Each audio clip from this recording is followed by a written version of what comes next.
We're back studying Srimad Bhagavatam every day. Somehow or other, my the YouTube channel, which gets like 5 views, 10 views, something like this. We're back studying Srimad Bhagavatam. But somehow yesterday, like we got like 60-something views, and then like 30 the day before. So I don't know if we cracked into a new portion of the YouTube algorithm that they want to show it to more people, or I don't know what happened. Maybe one person shared it or something. But Michael brought it to my attention yesterday, and I was a little shocked. I'm like, all right, well, that's good. So anyway, we're studying Srimad Bhagavatam. We have been setting the scene, the context here.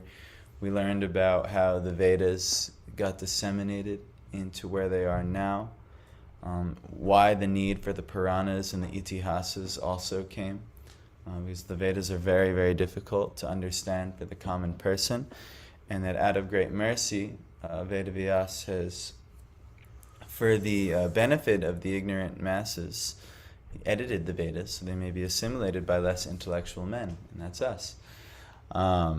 So it's actually our great fortune that they've been assimilated in this way. And so we study them actually in this way through these Puranas, but actually it's said to be the essence or the cream or the ripened fruit of the Vedas. Because like we mentioned, it's very difficult for the less intelligent class, especially in Kali Yuga, where all of this less intelligent class, right? The Brahmanas are not so Brahminical anymore. The Kshatriyas, there's not even really bona fide Kshatriyas anymore. What's to speak of Brahmanas? Everyone's a Vaishya or a Shudra, and then primarily, a few Vaishyas in the world just rule over a ton of Shudras, and that's like the laborer class or the employee class, and that's the dynamic. So what's to speak of some of the higher roles of society is just by and large not being practiced, at least traditionally. But anyway, we are fortunate that even we, who would not normally be qualified to study the Vedas, we are given forms of the Vedas to study. And this is Vyasadev's great mercy. And it's setting the scene how this Bhagavatam came to us, how we're going to get this Bhagavatam. So we're going to continue. Vyasadev, he's doing his austerities on the bank of the Saraswati. And he's contemplating about the unfortunate situation of Kali Yuga approaching. And how are the people, and because he's a devotee, he wants to work for the benefit of others, and he wants to see the others benefit from spiritual knowledge. This is the work of a devotee. He's wondering, how are they going to do it? How are we going to do this? So this will continue. But before we continue, we are going to chant our prayers to the Gurus. We're going to chant our prayers to the Supreme Lord, and we're going to chant our prayers to the Bhagavatam, so that we can ultimately receive the Bhagavatam's mercy. We're not here to try and take God by storm. Sometimes we can be very intense in our practices. Like, Hare Krishna, Hare Krishna, Hare Krishna. Like, it's hello, Parveen. I think your plate's somewhere over there. Okay. Yes, no problem. So we can't take God by storm. We can't be like, I'm going to viciously chant until the Lord gives me his mercy. It's got to be a gift. It has to be in a mood of surrender and supplication. It can't be like, Lord, I'm coming from you. This is kind of who was it? Ravan, who's he's building the stairway to heaven, and he's going to take the fruits of good karma by storm rather than earning these things and naturally going through the process of earning these things. So we can't receive the Lord's mercy by storm. So this is why we chant the prayers. This is why we also try and always please the Vaishnavas, always try and please the Gurus, because just by their mercy, this pleases the Lord. And, that's why it's very important we find the purest soul that we can and try and please this person and try and learn from this person And in that, just because they're so deeply connected to the Lord, just by them looking upon you with favor, the Lord will automatically act. So this is the system, actually. So that will be revealed further on. I give a little spoiler, but I'll give this over to you, Piyush, and yeah, we'll go on all together.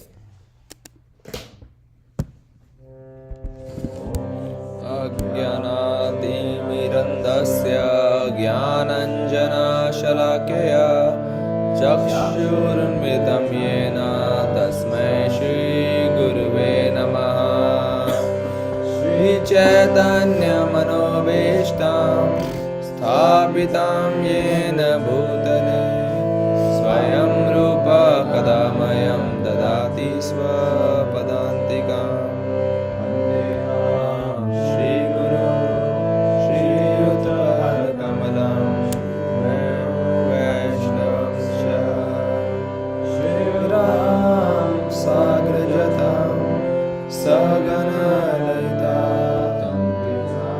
Tam Sajivam Sadvaitam Sadhutam Harijana Saitam Krishna Chaitanya Deva Shri Radha Krishna Padam Sadhuita Shri Vishanvitam Cha He Krishna Karuna Sindhu Deenabandhu Jagatpate Gopisha Gopika Kanta Radha Kanta Namostute Tapta Kanchana Gaurangi Radhe Vrindaneshwari Vrishabhanuste Devi Pranamami Hari Priye Vanchakaltarubhyasya Kripa Sindhubheva Patitanam Pavanebhyo Vaishnavebhyo Namo Namaha.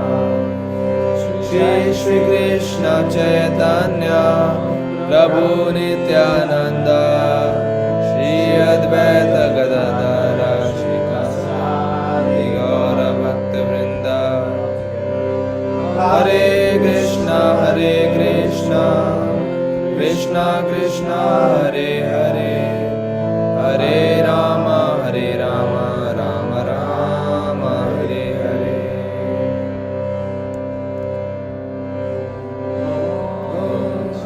Namo Vishnu Padaya Krishna Pastaya Bhutale Srimati Bhakti Vedanta Swamini Dinamine Namaste Saraswati Deve Gauravani Pracharine Nirvishesha Shunyavadi Pashyata Deshatarine.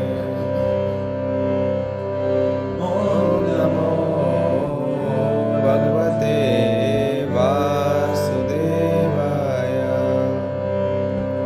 Om Namo Bhagavate Vasudevaya. Om Namo Bhagavate Vasudevaya. Narayam Namaskritya Naram Chaiva Narottamam Devim Sarvastim Vyasam Tato Jayam Udiret. Before reciting the Srimad Bhagavatam, which is very means of conquest, one should offer respectful obeisances unto the personality of God and Narayan, unto Nar Narayan Rishi, the supermost human being, unto Mother Saraswati, the goddess of learning, and to Srila Vyasadeva, the author. Shrimatam Swakata Krishna Muni Shavana Kirtana Vidyantosto Vivatrani Vedunoti Sri Sadachata. Shri Krishna, the personality of Godhead, who is the Paramatma in everyone's heart and benefactor of truthful devotee, cleanses the desire for material enjoyment from the heart of the devotee, who has developed urge to hear his messages, which are in themselves virtuous when properly heard and chanted.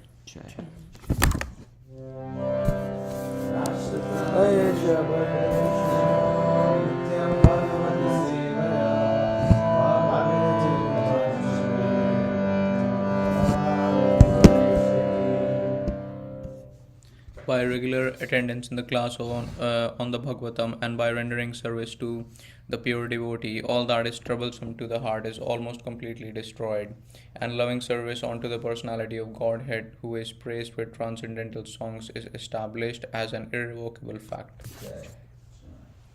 Arth. Om Namo Bhagavate. What's it mean? What's the first line of the Bhagavatam mean? I offer my respectful obeisances unto the Supreme Lord. Jai. All right. Are you okay today, Parth? Sleepy? Yes, that's okay. You've been working really hard. But I will tell you, I don't know how much it means, but I'm very pleased with you. So that's, if I have any type of, in with the Supreme Lord, and I don't think I have much in, but I would be like, wow, I really hope Parth gets the Lord's mercy. So I know you've been overextending yourself, and a lot of it on our behalf. So thank you, Parth. So ready? Let's continue. Text 25. Stri Shudra Dvija Bandhunam. We're on text 25. We'll try again. Stri Shudra Dvija Bandhunam. Trayina Shruti Gochara.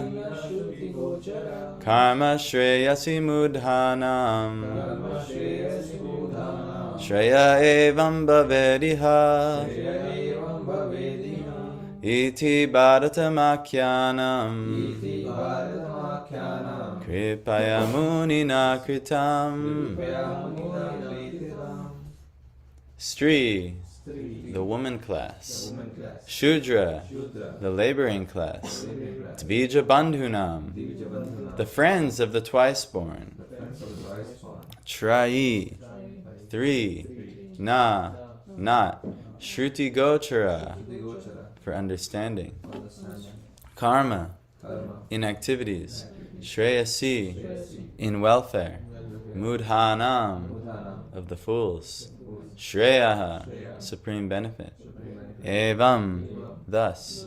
Bhavet, achieve. Iha, by this. Iti, thus thinking. Bharatam, the great Mahabharata. Akhyanam, historical facts. Kripaya, out of great mercy. Munina, by the Muni. Kritam, is completed. Translation. Out of compassion, the great sage thought it wise that this would enable men to achieve the ultimate goal of life. Thus he compiled the great historical narration called the Mahabharata for women, laborers, and friends of the twice-born. Actually, that's why Bhagavad Gita is the first study Prabhupada is given, recommended everyone given, because,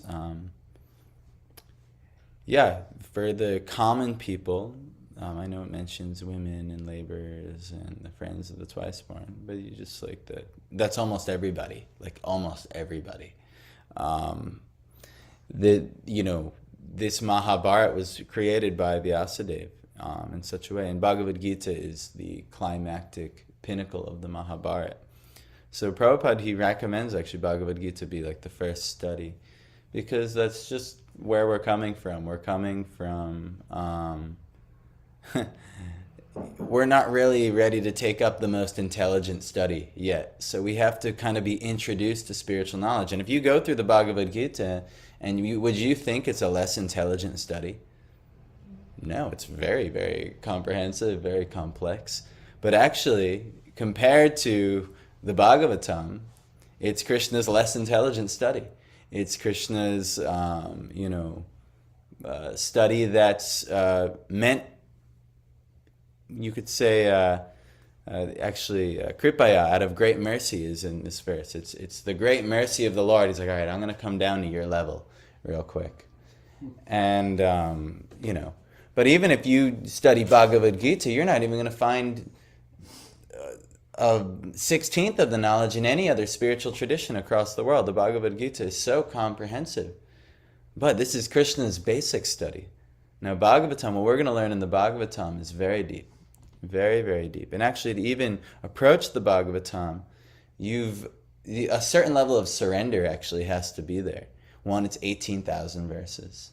I mean, the Mahabharata is 48,000 verses. If you go through the Mahabharata, but it's told like a story. You know, there's a lot of philosophical elements in there, but it's a story more or less. Where the Bhagavatam, also many story elements are in it, but it's more philosophically dense and comprehensive, and it's all focused on one thing, and that's pure devotion unto the Supreme Lord. Whereas the Mahabharata, you're going to get everything. You're going to get all of the karma Khan sections, you're going to get all the Jnana Khan sections, even Ashtanga Khan sections. Even Bhagavad Gita gives all those things. But Bhagavatam, you're going to get, those things are not emphasized at all. It's all pure bhakti.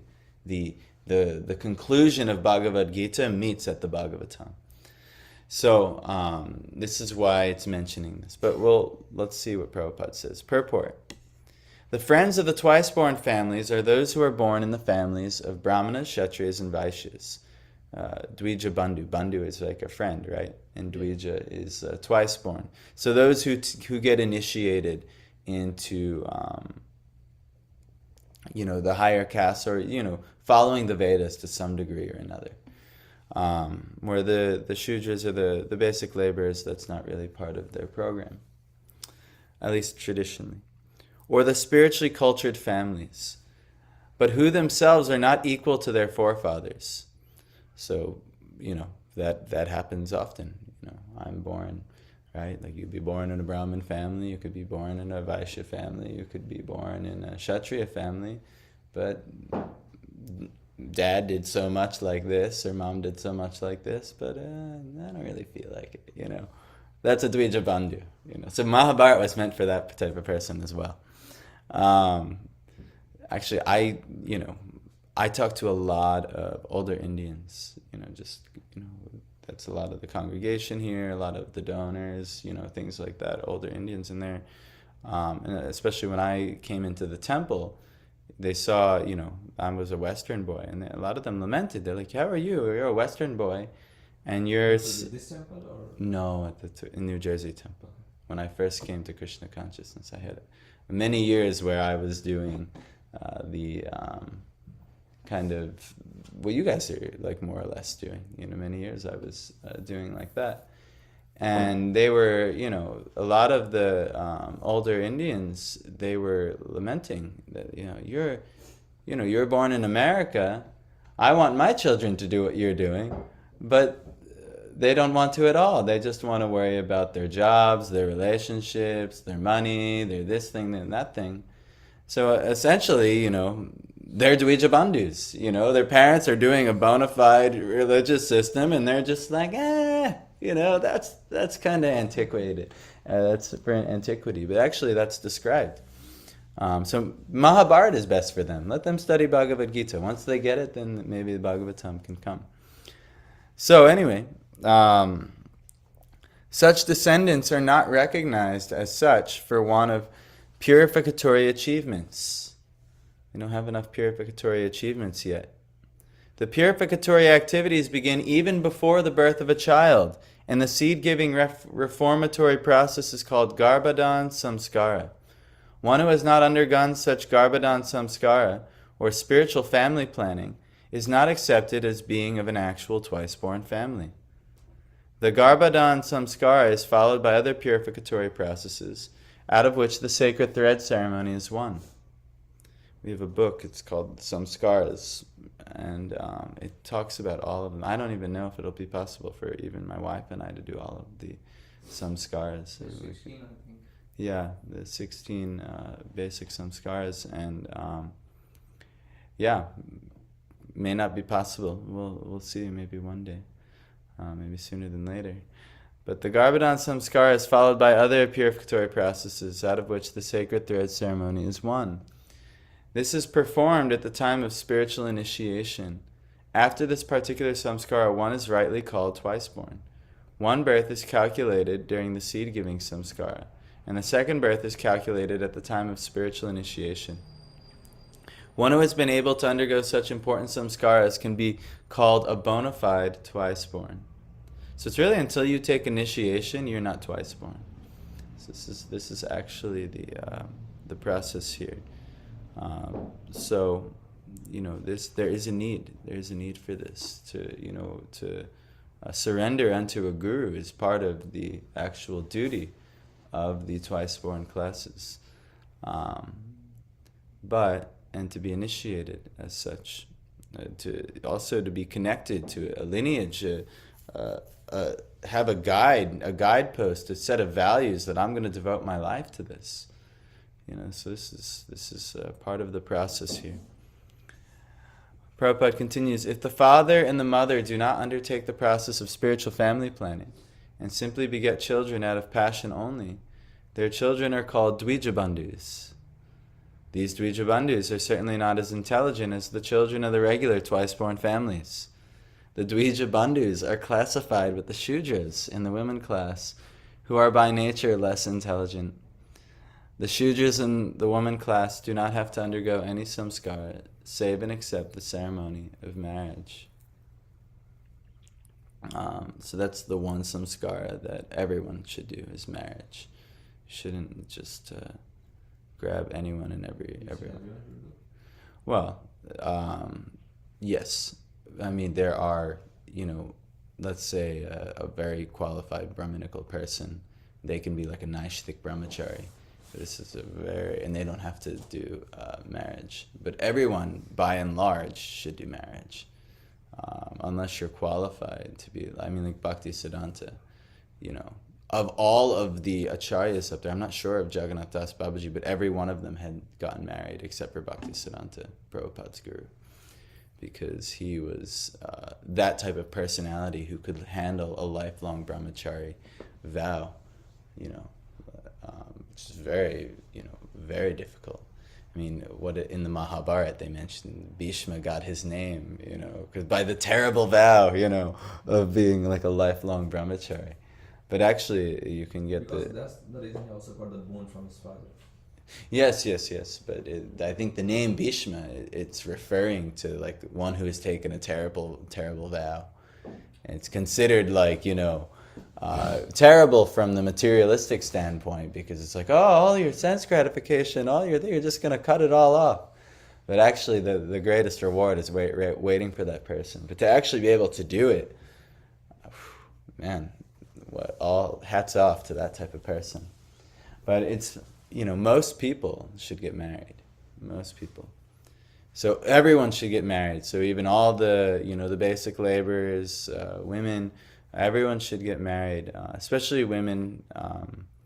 Why? Well, it depends actually. Like I know some really exalted Vaishnavi women who never got married, and they're very, very exalted souls. It's clear.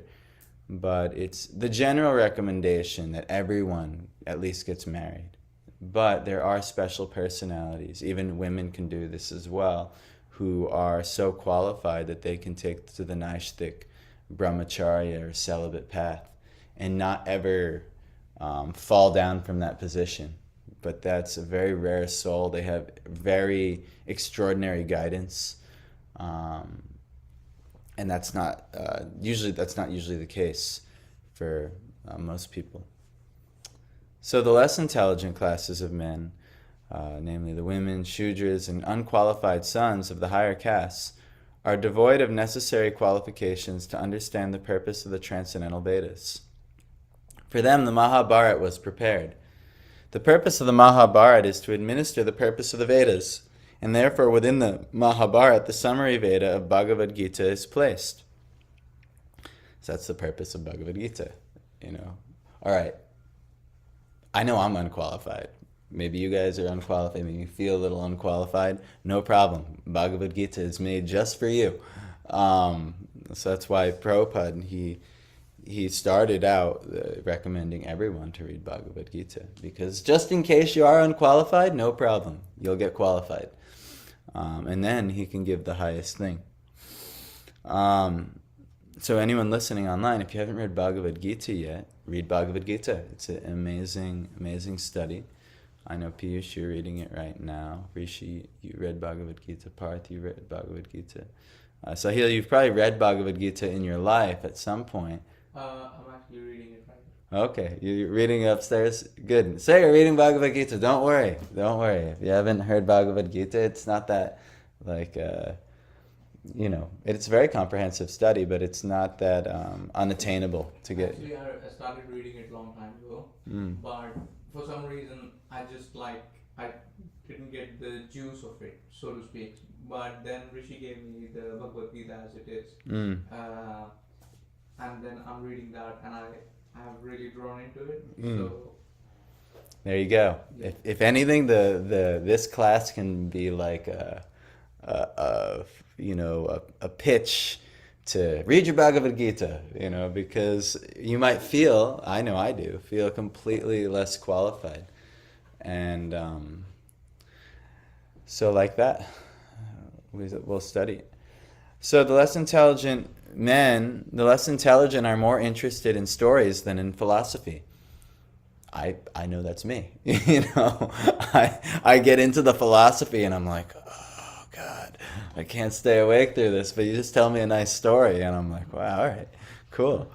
And therefore the philosophy of the Vedas in the form of the Bhagavad Gita is spoken by Lord Sri Krishna. Vyasadeva and Lord Krishna are both on the transcendental plane, and therefore they collaborated in doing good to the fallen souls of this age.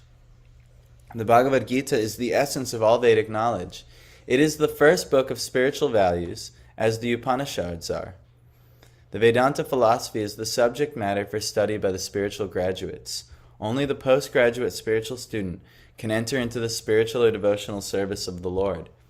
It is a great science, and the great professor is the Lord himself in the form of Lord Sri Chaitanya Mahaprabhu. And persons who are empowered by him can initiate others in the transcendental loving service of the Lord. So actually bhakti, this science, this is like a postgraduate study. Usually, like it was mentioned, just to even be,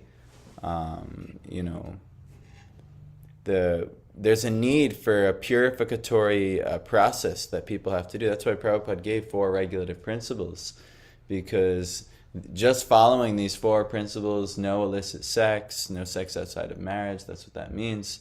There's even a deeper refinement of that. You would say no sex out of passion, like it was mentioned how you could get Dvija Bandhus, but sex out of begetting children, planned in for the spiritual upliftment of that soul. What else? No meat eating, no unnecessarily violence to animals, eating only the cleanest, highest quality of foods as well. What else? No gambling or dishonest means of earning in the world, not trying to hit it big on the stock market or take all your risks in this field or that field, honestly earning your means in the world. So it's kind of what no gambling means. It's like a truthfulness. And then finally, no intoxication, a sobriety, not trying to, escape life and muddle your conscience, being very sober and clear conscious. All these things have to be there to purify, to actually be ready, to actually be able to do something like bhakti or pure devotional service unto the Lord. So that's why those 4 regulative principles are given. He's not mentioning them now. But anyway, that will be mentioned. You'll see in the story of Parikshit Maharaj where they come from. But anyway, the Vedanta philosophy is the subject matter for study by the spiritual graduates. Only the postgraduate spiritual student can enter into the spiritual or devotional service of the Lord. We read this. But the great professor and the Lord himself in the form of Lord Sri Chaitanya Mahaprabhu and persons who are empowered by him can initiate others in the transcendental loving service of the Lord. That's our great fortune. We went through Chaitanya Mahaprabhu's life and pastimes in the introduction of Bhagavad Gita. Prabhupada emphasized that because in Kali Yuga, the Lord is realizing that we're so fallen, we're not going to get it. We're not even going to get to Bhagavad Gita. So what did he do? He came as Lord Chaitanya, and he actually showed this Harinam Sankirtan process. How do you gradually make advancement? How do you take to pure bhakti? This Krishna consciousness movement is the offshoot of that. Prabhupada and all the empowered acharyas, those who were empowered by Chaitanya Mahaprabhu and initiated into that lineage that he inaugurated only 500 so years ago, is what has spread the Vedic teachings all over the world. Without a doubt. The only, you could look, what there, maybe there's some Advaita Vedantas, there's some different type of transcendental meditation schools that people in the West will also take up. But by and large, who brought this popularity all over the world? It was actually the Chaitanya Gaudiya Vaishnavas, There's no other type of Vedic society where there's millions upon millions of Western students, worldly students, African students, European students. It was the Gaudiya Vaishnavas who had done this. And who is the ultimate professor? It's Chaitanya Mahaprabhu. So, that's what we're doing. But we'll continue. Vyasadeva, he was so merciful, he gave the Mahabharata to us. Evam pravritasya sada Bhutanam shreyasi dvija Sarvatma kenapi yada Natushya dridayam tataha Evam, thus, pravritasya, one who is engaged in, sada, always, bhutanam, of the living beings, shreyasi, in the ultimate good, dvija, O twice born, sarvatmakena api, by all means, yada, when, not, atushya, becomes satisfied. Hridayam, mind, tata, at that. O twice born Brahmanas, still his mind was not satisfied. Also, Hridayam also means like the heart. And that's where the mind is. Everyone thinks the mind is in the brain, but the mind is actually in the heart. Hridayam, mind. Tata, at that. So, O twice born, still his mind was not satisfied. Although he engaged himself in working for the total welfare of all people. So everything that Vyasadeva did, 4 Vedas, 5 Veda, 5th Veda in the Puranas and the Mahabharata, still he was not satisfied. Okay. Purport, Srila Vyasadeva was not satisfied with himself. Although he had prepared literatures of Vedic value for the all-around welfare of the general mass of people, it was expected that he would be satisfied by all such activities. But ultimately, he was not satisfied. What's going to satisfy this guy? He's done so much. This part. Loudly, though. Mahabharata was compiled by Vedavyas or Yes. Lord Ganesh? Well, Vyasadeva dictated it, and Ganesh, in his super ability to write things down at a very fast speed, wrote it all down. But it was composed by Vyasadeva. Is a story also that I'm not sure it's true or not, but Ganesh he put a condition on Vyasadeva that I will write it only if you don't stop while reciting. You shouldn't take a break. Yes, I've So- heard this story. So during Bhagavad Gita, Vyasadeva, Bhagavad Gita was mostly his breathing time between verses chanting, because he was continuously saying the verses of Mahabharata. And Gita happened because Lord Ganesha is also the god, and he is also the knower of things. But Vyasadeva, when chanting the Bhagavad Gita, some verses are very profound. So in that moment, Vyasadeva put in some difficult verses. So even Ganesha took a moment to realize, oh, this is this. Then he writes. In that moment, Vyasadeva took breath because Ganesha is understanding the verse, and he continued chanting the. That's very The nice. condition was that you shouldn't stop writing. You shouldn't stop speaking, or else I'll stop writing. Yeah, in the sense. And then Vyasdev said that okay, but I also have a condition that you would write the verse only after you completely understand it. So whenever he had to take a rest, he used to put in very difficult words, and then Ganesha had to double think on it. And then Go away. And that's how he went sent on. it. And then at a point where he was writing, the pen used to, get the, what do you say, the tip of the pen used to get broken again and again. So he removed his one teeth and then he started writing. I mean, The he said tusk, that he right? was so dedicated to it that he didn't care of his teeth. He's removed his teeth, so he's called Danta. So You're calling the tusk, right? yeah, tusk, yeah. He Yeah. removed his tusk and then Yeah. he wrote it everything. So, He was so dedicated, he didn't get up. so this is the this is the pastime, the lore. This is one of those things where if you tell a Western person this, they'd be like, "Come on." The elephant god, he wrote this all. Elephant-headed god, he wrote this all with his tusk. Like what? It was all just like that. But yeah, this is actually the Vedic understanding. You take it or leave it.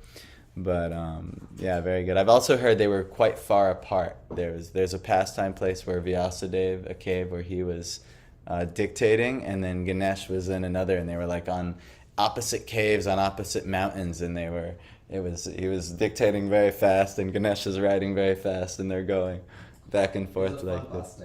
Yeah, so there's many fun pastimes. He was so intelligent. Lord Ganesha was so intelligent. Yes. He understood it and wrote it. Mm. Something very good. So it's very good. Thank you for sharing that. I would never get that on my own. So we'll keep reading though. Nati prasida driddayaha sarasvatyastate cho vitarkayan viviktasta idam chovacha dharmavid not atiprasida, very much satisfied. Hridaya, at heart. Same word, right? Mind and heart, though. Sarasvatya, of the river Saraswati. Tate, on the bank of. Shucho, being purified. Vitarkayan, having considered. Viviktastaha, situated in a lonely place. Idamcha, also this. Uvacha, said. Dharmavid, one who knows what religion is. Thus the sage, being dissatisfied at heart, at once began to reflect, because he knew the essence of religion, and he said within himself. The sage began to search out the cause of not being satisfied at heart. Perfection is never attained until one is satisfied at heart. This satisfaction of heart has to be searched out beyond matter. So, also this is like our mind, our desires. This is what the mind does. It desires. So unless you can actually feel satisfied in what you desire, the living entity will never stop. It'll never be able to accept something until it aligns with its own desires, until it aligns with one's heart.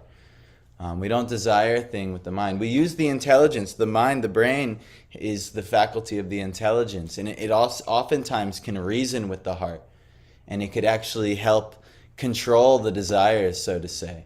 And say, I don't know, if a dog sees a biscuit, it might just run and grab the biscuit, despite not being able. You might see a biscuit, but then you might realize, I have to offer it, or that's Parth's biscuit, I shouldn't just grab and take. So the mind can reason with the desire in your heart. And then Parth might actually recognize your desire and give you a biscuit or whatever the heck you're looking for, an apple or anything that he's got. But ultimately the desire has to be quelled in the heart, and the intelligence helps that, and that's the head. But that's why you got to connect the head and the heart. That's why the heart, the chakra system, right? The heart ascends up towards the head, and that has to be in alignment. But anyway, until you're satisfied at heart, perfection is never attained. So, text 28 and 29. Drita vratena hi maya chandamsi guru bognayaha Manita nirvyalikena Manita nirvyalikena Grahitam chanushasanam Vihitam Chanushāsanam Bharata vyapadeshena Bharata Vyapadeshena Hyamnayarthascha pradarshita Mayardarsha Darshita Drishyate yatra dharmadi Drishyate Yatra Dharmadi Stri Shudradi Virapyuta Shudradi Virayukta Drita Vratena under a strict disciplinary vow. He certainly Maya by me Chandamsi the Vedic hymns Gauravaha the spiritual masters Agnayaha the sacrificial fire Manitaha properly worshipped Nirvyalikena without pretense. Pretense is it's I think yeah, they kind of like pretending, but it's you know it's an attempt to make something that is not the case appear true. So just a lot of these words aren't necessarily so common to people. So where were we? Without pretense, nirvyalikena. Grihitam cha, also accepted. Anushasanam, traditional discipline. Bharata, the Mahabharata. Vyapadeshena, by compilation of. He, certainly. Amnayarthaha, import of disciplic succession. Cha, and. Pradarshita, properly explained. Drishyate, by what is necessary. Yatra, where. Dharma adi, the path of religion. Stri Shudra adi biapi, even by women, Shudras, etc. Uta, spoken. Translation. I have under strict disciplinary vows unpretentiously worshipped the Vedas, the spiritual master, and the altar of sacrifice. I have also abided by the rulings and have shown the import of disciplic succession through the explanation of the Mahabharata, by which even women, Shudras, and others, friends of the twice-born, can see the path of religion. Purport. No one can understand the import of the Vedas without having undergone a strict disciplinary vow and a disciplic succession. This is initiation. The Vedas, spiritual masters, and sacrificial fire must be worshipped by the desiring candidate. All these intricacies of Vedic knowledge are systematically presented in the Mahabharata for the understanding of the woman class, the laborer class, and the unqualified members of the Brahmin, Kshatriya, Vaishya families. In this age, the Mahabharata is more essential than the original Vedas. So, which means Bhagavad Gita is very, in this age, it's more essential than the original Vedas. Actually, when we were talking to a lot of those people at the Jnana Yoga Center not too long ago, and this was the argument. It was the children. They're like, well, what, are you just going to throw out the rest of the Vedas and just only focus on Bhagavad Gita and things like that? Actually, the correct answer is no, we don't throw out the rest of the Vedas, but we should understand in this age, the topmost importance is these essential teachings, because we're not qualified to understand truthfully the Vedas. We need to bridge ourselves with these kind of merciful teachings of Mahabharata to actually be able to potentially understand the Vedas and what the direction the Vedas are leading us towards. So, if I ever see that little boy again, we'll have to have a nice little conversation with him about this. Yes, at some point. Tathapi batamedahyo hyatma chaivatmana vibhu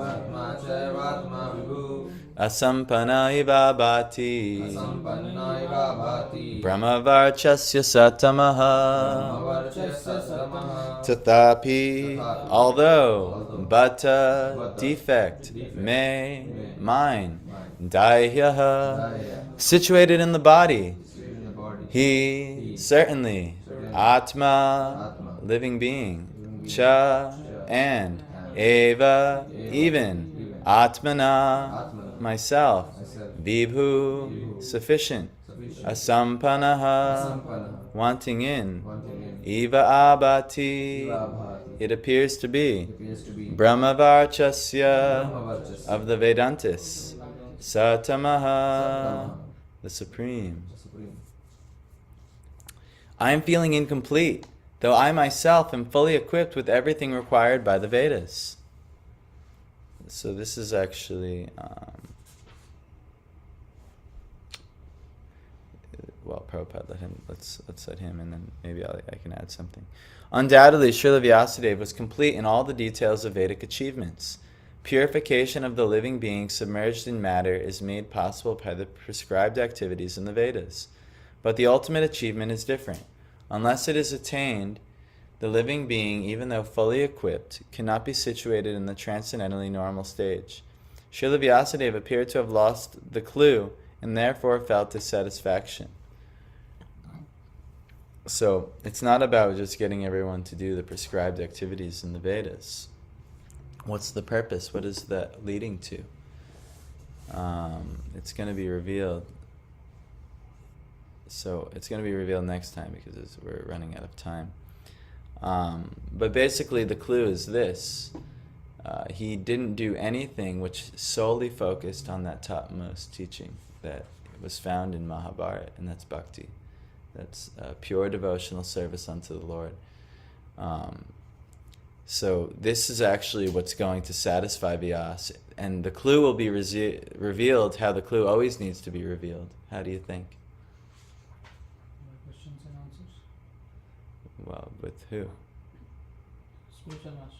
Yes. Spiritual master. Yes, it's Narada is going to come. I've just tipped you off what's about to happen in a few verses. But Narada is about to come, and this is how... and then Vyasadeva will be able to be satisfied at heart. If we are ever not satisfied, which, yes, this is the nature of the living entities, this is how you're going to get satisfaction, through the principle of Guru. Now, also, it's you're not just going to get initiated. Like, oh, I know, I'll find a guru, I'll get initiated, and I'll be set. No, it's Shiksha Guru. You're not going to be satisfied until you can take the instructions of someone wiser than you. And then you can be a Shishya and receive Shiksha. So that's what's going to happen for Vyasadeva. He's initiated already. He's initiated in all these things. He's twice born. He has a guru, right? But now he needs, what's he need? Shiksha from his guru. And that's going to happen next time. So anytime we're dissatisfied at heart, you should be able to find someone who's a Shiksha guru to you and take instruction. This can also happen through reading the literatures and the commentary of our acharyas, and namely Srila Prabhupada, who's making it so easily understandable for us. Because even I've done it. I've started to go a little bit into the works of the acharyas, and it's very deep philosophically. I'm just shocked. I'm like, wow, I can't even imagine it goes this deep. And you see even more how merciful Srila Prabhupada is by making it so accessible. So like this, you can also receive shiksha this way, but ideally, you should have a personal shiksha in your life. That's why even a lot of initiating gurus, I know, for instance, Rishi is heavily considering being initiated by Radhanath Swami. And Radhanath Swami has many mentors that he, of his disciples, that he kind of sends out to mentor his newer disciples. He might not have the time to actually give the personal shiksha, and those mentors give the appropriate shiksha to them. But this is the essential thing. We need to have shiksha gurus in our life. We need to have people with more spiritual understanding than ourselves, and we should hear from them, and we should take their advice, and that's how we can be satisfied at heart. And even Vyasadeva, who is mentioned as an incarnation of the Lord, leads by example that he also needs like this. And he'll receive it very soon. But we'll end here today. We'll continue on very soon. Thank you guys for joining online.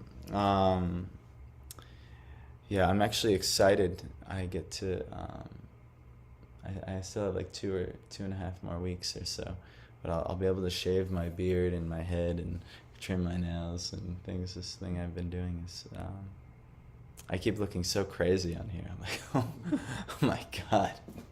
But it's just part of the thing that I'm doing. But anyway, Hare Krishna, thank you for tolerating me, and I hope you guys, I hope you guys continue to join reading Bhagavatam, and if you didn't get a chance to read Bhagavad Gita, that would be the essence of today. Go through Bhagavad Gita as well, to get these foundational teachings, so you actually know what you're really getting yourself into here, and are ready for the postgraduate study that we're kind of trying to introduce. And so anyway, Hare Krishna. Thank you all.